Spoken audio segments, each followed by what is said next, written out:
far back one there? You're fine. Yeah, let's wrap up Jordan Hancock. We'll keep Marvin for a couple more minutes there. We'll open up the floor over here. Dylan Davis to the right with Delaware Gazette. Kyle, was there a little bit of a time where you needed to kind of just settle down? Were you a little amped up to start out that game? And I guess, was there a particular point where you kind of felt like you settled in? Yeah, I feel like early on that first drive, I thought we did a pretty good job of moving the ball, made some plays, and obviously went down, put a field goal up. But I think just for me at least, I feel like I just needed to ease into the pocket a little bit more. Obviously they're a really good D-line, but I thought our line did a really good job today, and I felt like the more and more plays we started running, the more and more they started to wear down. So I felt like we did a good job just continuing to play, and I need to do a better job, I think, early on. I'm just, I wouldn't say relaxing, but just calm in the pocket.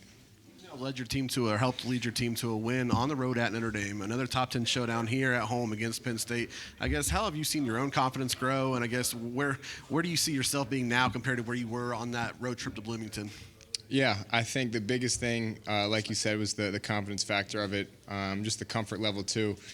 I feel like the offense, we've definitely grown. I feel like we did a good job of moving the ball today. I thought a few times in the red zone, we stalled obviously and didn't put up a touchdown, but for the most part, especially in the second half there, I feel like we were really moving the ball how we wanted to. And so I think it's just continuing to figure out how to take those next steps, how to continue to put points on the board, because obviously the defense played lights out today. So I think if we can really just, mix our offense and with the way the defense is playing, it's going to be scary.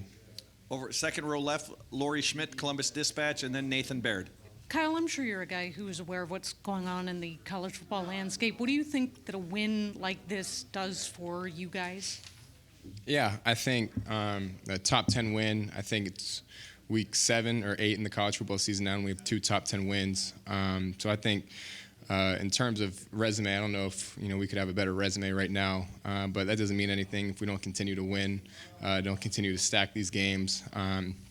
And I think ultimately everybody in that locker room knows, it's a next game mentality, and as long as we continue to keep winning, everything else will take care of itself. Speaking of resumes, real quick, reading between the lines of Ryan Day's comments up here, he seemed to be stumping for Marvin Harrison for Heisman.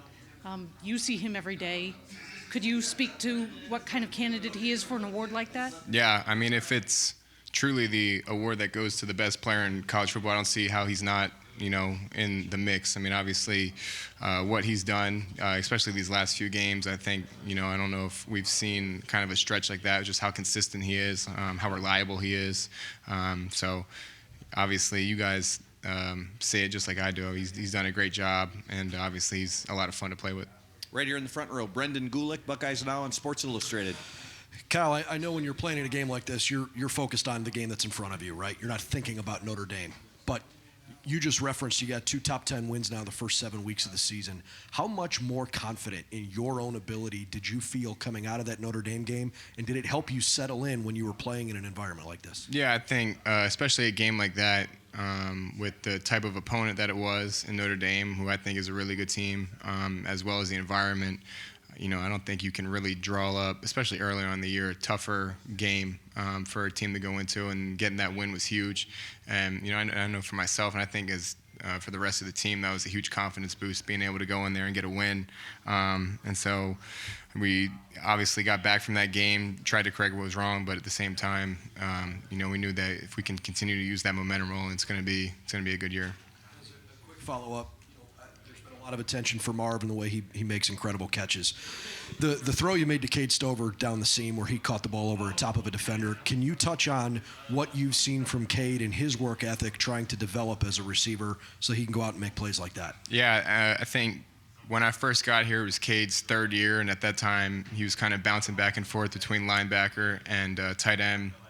And then just seeing the work that he's put in over the past few years, especially with Coach Bailey, I think the work speaks for itself. I think he's always been a very physical presence. I feel like he's never lacked anything in the run game.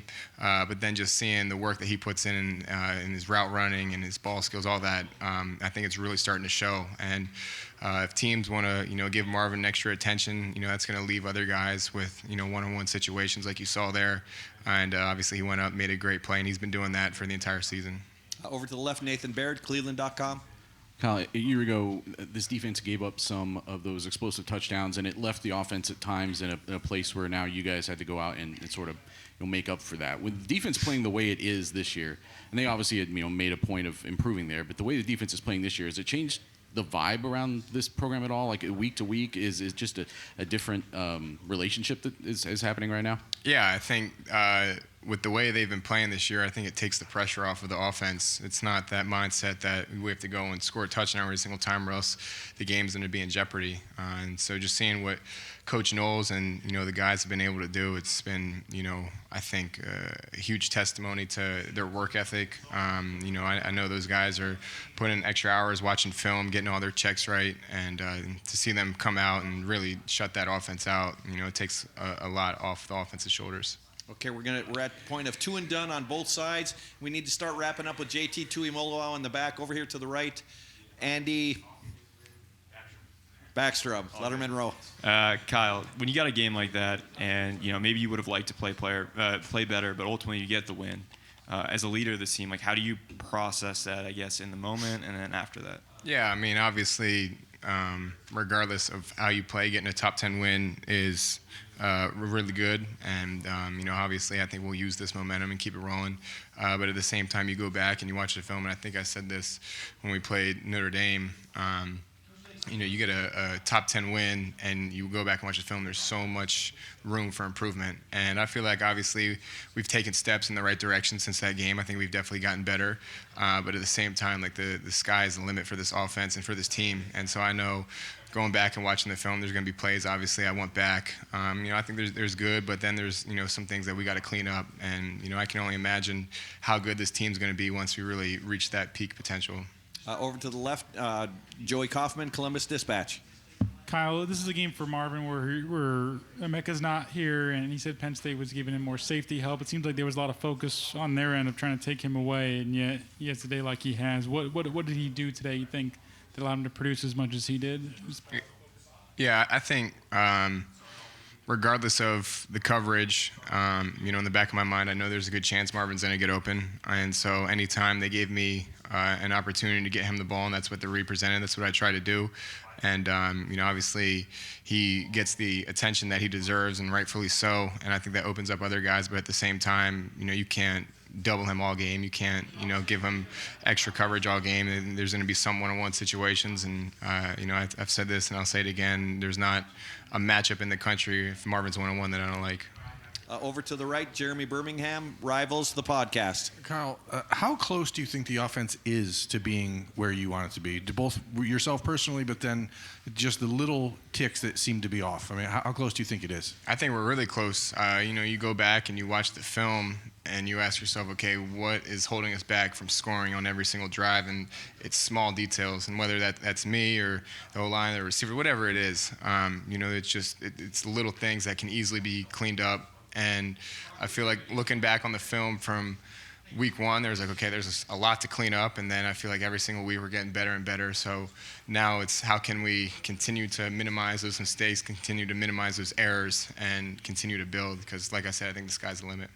Bigger picture question. How do you develop chemistry with a wide receiver like Carnell, a young guy? You obviously years with Marv and Julian and Emeka. I mean, how do you develop chemistry with a young receiver? Yeah, I think the biggest thing for him that he really impressed me with was when he got here, he had a really good understanding of just defenses and how his route changes based on what they're playing, what kind of leverage to attack in a certain route. And so anytime a young guy has that kind of football IQ, it makes my job a lot more easier. And then I think just getting as many reps as you can get with him, and just continue to build that chemistry. And I think he's taken some really good strides. And obviously, I think the sky's the limit for that kid. And I'm so excited to see where his career takes him. Final question for Kyle. Dan Hope, 11 Warriors. We got to wrap it up with JT, please. Yeah, Kyle. I mean, you guys have had a knack, whether it was Notre Dame, Maryland, today, where when you guys have needed a drive in the fourth quarter, you've been able to come up with it. What do you think it is that's kind of allowed you guys in those clutch moments to find that another gear? Yeah, I think that's a good question. I think the biggest thing is what we talk about is just competitive excellence. When someone needs to make a play, whether that's me just putting the ball in a one-on-one situation, letting a guy go up and make a catch, or someone winning on a route, or the line making a good block up front, opening up the run, whatever it is. I feel like the guys have responded to that every single time.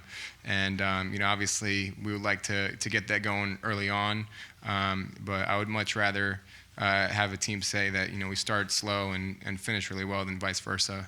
So I think we just need to continue to keep building on that and ask ourselves, how can we do that earlier in the game? And one final question from Tim May. Yeah, just to follow on that, when you see Marvin just break wide open on that drag route, what is going through your mind at that moment in the game? Maybe the best receiver in the country is wide open. Just don't screw it up. What was going on there? After all the struggle today. Yeah, no, I think we had I think they called a timeout right before that play, so we were able to talk it over on the sideline. We got the look that we wanted, and obviously he ran a good route and got open, and so it's just my job to get the ball in his hands and let him go to work. Great. Kyle, thank you very much. Thanks. Congratulations.